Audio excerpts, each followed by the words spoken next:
할렐루야. 11월 5일 목요일 아침 기도회를 시작하겠습니다. 오늘도 하나님의 말씀으로 힘찬 하루 시작하시기 바랍니다. 하나님의 말씀은 역대하서 5장 1절부터 14절까지의 말씀입니다.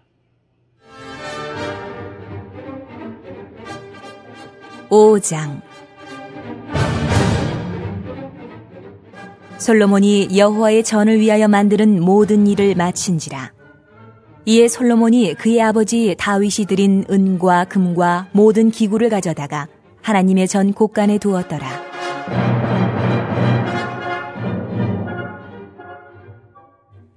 이에 솔로몬이 여호와의 언약궤를 다윗성 곧 시온에서부터 메어 올리고자 하여 이스라엘 장로들과 모든 지파의 우두머리 곧 이스라엘 자손의 족장들을 다 예루살렘으로 소집하니, 일곱째 달 절기에 이스라엘 모든 사람이 다 왕에게로 모이고 이스라엘 장로들이 이름해 레위 사람들이 궤를 매니라. 궤와 회막과 장막 안에 모든 거룩한 기구를 메고 올라가되 레위인 제사장들이 그것들을 메고 올라가매 솔로몬 왕과 그 앞에 모인 모든 이스라엘 회중이 궤 앞에서 양과 소로 제사를 드렸으니 그 수가 많아 기록할 수도 없고 셀 수도 없었더라. 제사장들이 여호와의 언약궤를 그 처소로 메어드렸으니 곧 본전 지성소 그룹들의 날개 아래라. 그룹들이 궤 처소 위에서 날개를 펴서 궤와 그 채를 덮었는데 그 채가 길어서 궤에서 나오므로 그 끝이 본전 앞에서 보이나 밖에서는 보이지 아니하며 그 궤가 오늘까지 그곳에 있으며 궤 안에는 두 돌판 외에 아무것도 없으니 이것은 이스라엘 자손이 애굽에서 나온 후 여호와께서 그들과 언약을 세우실 때에 모세가 호렙에서 그 안에 넣은 것이더라. 이때에는 제사장들이 그 반열대로 하지 아니하고 스스로 정결하게 하고 성소에 있다가 나오매 노래하는 레위 사람 아삽과 헤만과 여두둔과 그의 아들들과 형제들이 다 세마포를 입고 제단 동쪽에 서서 제금과 비파와 수금을 잡고 또 나팔 부는 제사장 120명이 함께 서 있다가 나팔 부는 자와 노래하는 자들이 일제히 소리를 내어 여호와를 찬송하며 감사하는데 나팔 불고 제금 치고 모든 악기를 울리며 소리를 높여 여호와를 찬송하여 이르되 선하시도다. 그의 자비하심이 영원히 있도다. 하매 그때에 여호와의 전에 구름이 가득한지라. 제사장들이 그 구름으로 말미암아 능히 서서 섬기지 못하였으니 이는 여호와의 영광이 하나님의 전에 가득함이었더라. 솔로몬은 7년이 넘는 긴 기간 동안 성전을 건축합니다. 그리고 그 안에 들어갈 기구들을 제작하는 일까지 마무리가 됐습니다. 그리고 이제 가장 중요한 일이 남았죠. 바로 다윗성에 임시로 보관되었던 하나님의 십계명 돌판이 들어있는 언약궤를 성전 안으로 가지고 오는 거죠. 그런데 여기서 우리가 눈여겨볼 만한 그런 대목이 있는데요. 언약의 궤를 옮기는데 솔로몬 왕과 이스라엘 백성들이 언약궤 앞에서 한 일이 있습니다.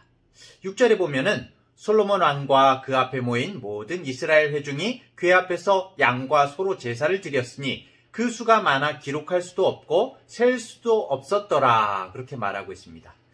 이스라엘 사람들이 궤 앞에서 한 일이 양과 소를 잡아서 제사를 드리는 일이었다. 그렇게 나옵니다. 그런데 그 제사의 제물인 양과 소의 수가 얼마나 많았던지 셀 수조차도 없었다라고 그렇게 기록을 하고 있네요.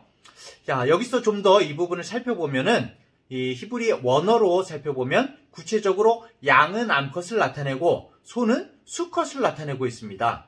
다시 말해서 제사로 드린 제물이 양의 암컷과 소의 수컷이었다는 건데요.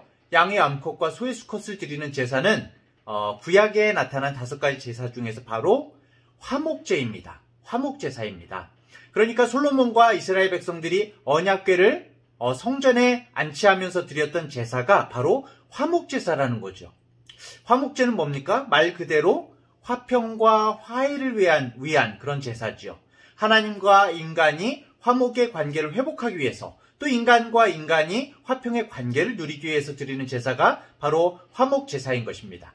결국 언약의 궤, 하나님의 율법이 성전에 이렇게 안치될 때 그때에 이스라엘이 하나님과의 그 화평, 그리고 이웃 간의 화평을 선포하고 있는 것입니다. 율법, 즉 하나님의 말씀은 결국 하나님과의 화평, 그리고 이웃과의 화평이 바로 율법의 정신이라는 것이죠. 율법이 우리에게 보여주고 있는 바가 무엇입니까? 하나님과 원수되었던 우리들이 화목제물 대신 예수 그리스도의 죽음과 부활을 통해서 그 관계가 이제는 원수가 아니라 화평의 관계가 되었다는 것이죠. 하나님과의 화평을 누린 자들이 이웃들에게 화평의 손을 내밀어서 서로가 화목해 되어야 한다는 것입니다.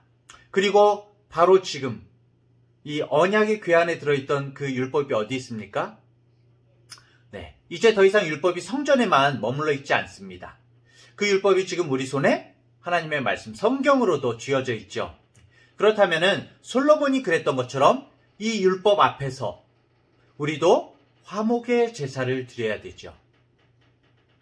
하나님과의 화평의 관계를 회복하고 나아가서 그 화평을 우리의 이웃들에게 전해야 하는 것입니다.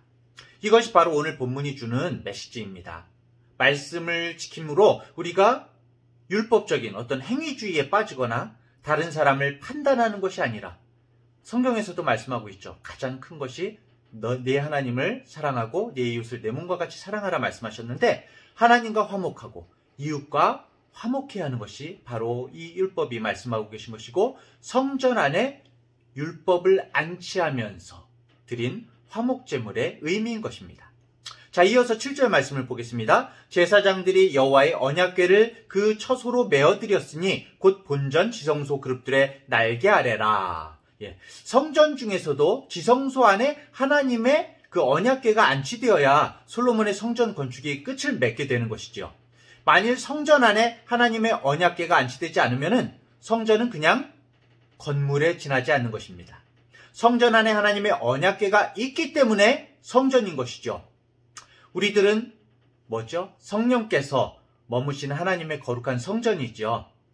우리 안에 하나님의 말씀이 없다면 성전 건물처럼 그냥 크리스찬이라는 껍데기만 있다면 그것은 성전으로서의 의미가 없는 것입니다. 10절을 봅니다. 궤 안에는 두 돌판 외에 아무것도 없으니 이것은 이스라엘 자손이 애굽에서 나온 후 여호와께서 그들과 언약을 세우실 때 모세가 호렙에서 그 안에 넣은 것이더라.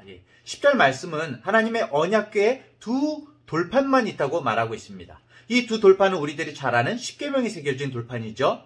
십계명이 새겨진 이 두 돌판은 하나님과 이스라엘 사이에 언약이 체결되었다는 일종의 계약서의 역할을 하고 있는 것입니다. 하나님과 우리를 연결하고 있는 것이 바로 신실하신 하나님의 약속의 말씀인 것이라는 거죠. 우리를 보증하고 붙들어 주시는 것이 바로 하나님의 말씀입니다. 이 언약의 돌판 앞에서 예수 그리스도께서 화목 제물이 되시고 그리고 주님의 피를 뿌리신 것입니다. 그렇기 때문에 이 돌판이 든 언약궤가 성전 안에 안치되었다는 것은 앞으로 성전을 중심으로 하나님과 이스라엘의 관계가 새롭게 되었다는 것입니다.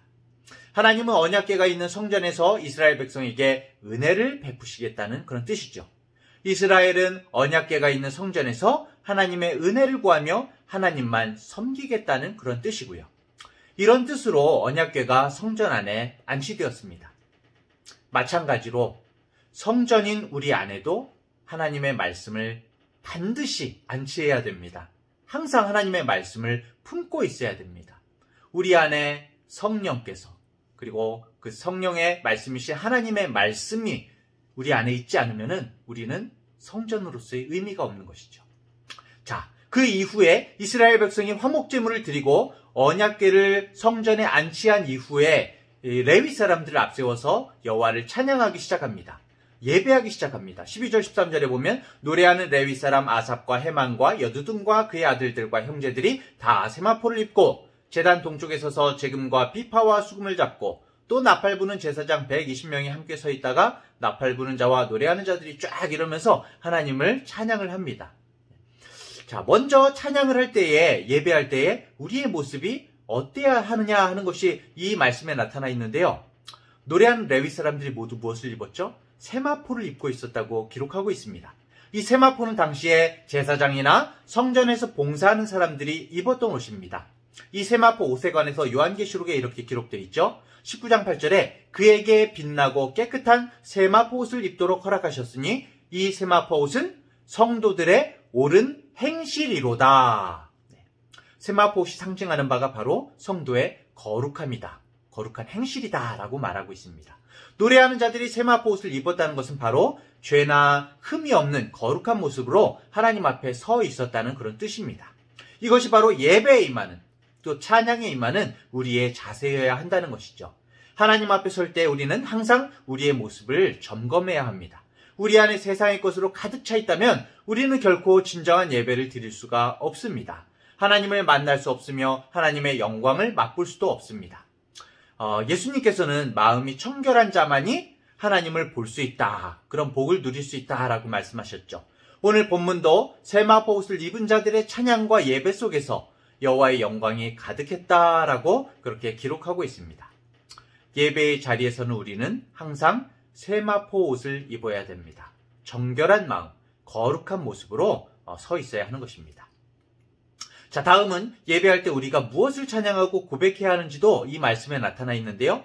나팔 부는 자와 노래하는 자들이 찬양했던 그 이유를 여호와의 선하심과 자비하심이었다라고 그렇게 기록하고 있습니다. 우리 하나님께서 얼마나 선하십니까? 우리 주님이 얼마나 자비하십니까?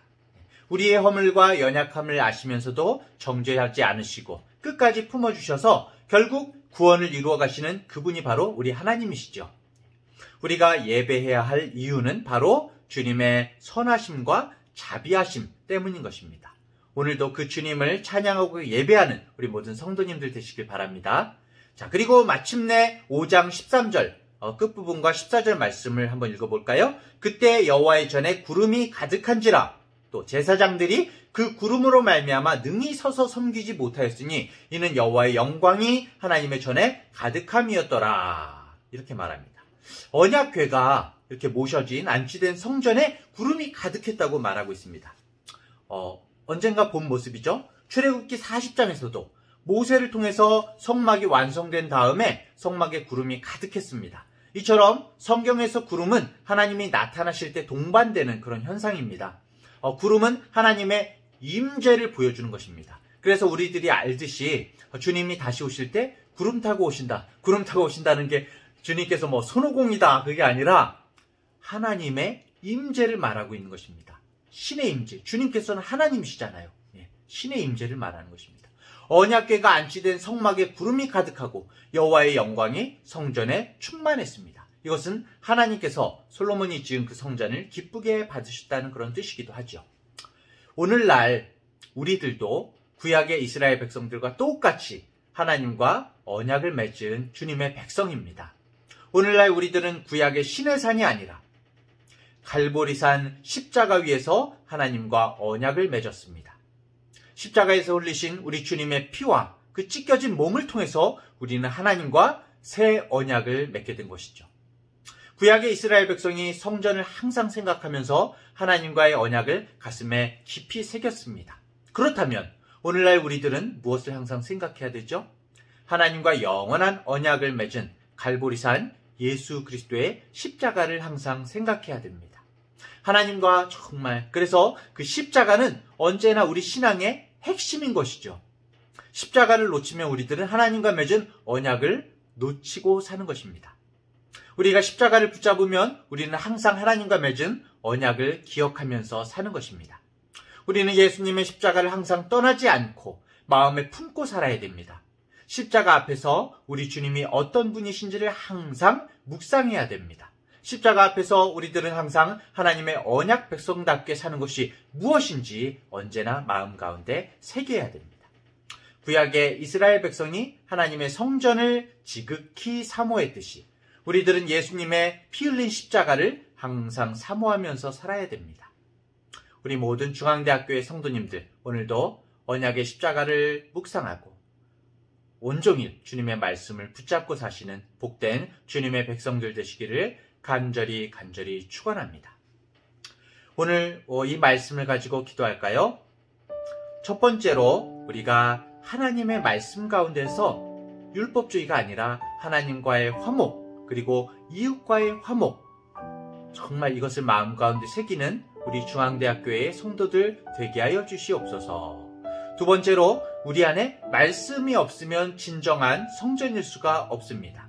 하나님의 말씀으로 우리 성전을 채우게 하소서. 세 번째로, 거룩한 세마포의 삶, 정결한 삶을 살게 하시며 주님의 언약의 십자가를 붙잡고 살아가게 하여 주시옵소서. 이 기도의 제목들을 가지고 제가 기도하고 다 같이 기도하면서 하루를 시작하겠습니다. 거룩하신 하나님 아버지, 솔로몬의 성전에 안치된 언약궤의 의미를 오늘 살펴봤습니다. 이스라엘을 하나님의 백성으로 삼으신 하나님께서 이제는 우리들을 그리스도의 십자가를 통해서 언약 백성으로 삼으신 것을 감사를 드립니다. 주님의 백성답게 살기 위해서 날마다 주님의 십자가를 항상 기억하기를 원합니다. 십자가 위에서 찢으신 우리 주님의 몸과 피를 통해서 우리들이 하나님과 영원한 새 언약을 맺었다는 사실을 잊지 않기를 원합니다. 구약의 성도들이 주님의 성전을 지극히 사모했듯이 주님의 십자가를 지극히 사랑하고 사모하는 우리들이 될 수 있도록 주여 붙들어 주시옵소서. 우리를 성전 삼으신 하나님 아버지, 하나님의 말씀을 우리의 두 손에 쥐고 살아가는 복을 누리고 있음을 감사드립니다. 그럼에도 불구하고 우리가 화목의 제사를 드리지 못할 때가 참으로 많음을 보게 됩니다. 주님, 화목의 제사를 드림으로 말미암아 하나님과 화평을 누리고 그 화평으로 우리 이웃에게 다가가는 우리 모두가 되게 하여 주시옵소서. 진정으로 우리의 마음속 지성소에 하나님의 말씀의 언약을 품고 살아가는 우리들 되기를 간절히 소원합니다. 주님 또한 우리가 주님께 나아갈 때에 세마포의 거룩한 옷으로 정결한 삶으로 주님의 영광을 누리면서 진짜 참 예배자가 되게 하여 주시옵소서. 하나님의 선하시고 인자하심을 믿음으로 오늘도 주님 주신 모습 그대로 주님께 나아가며 주님을 찬양하는 삶을 이어갈 수 있도록 성령님께서 오늘도 힘주시고 능력 주시옵소서. 우리 삶의 영원한 영광 되시는 주 예수님의 이름으로 기도합니다. 아멘.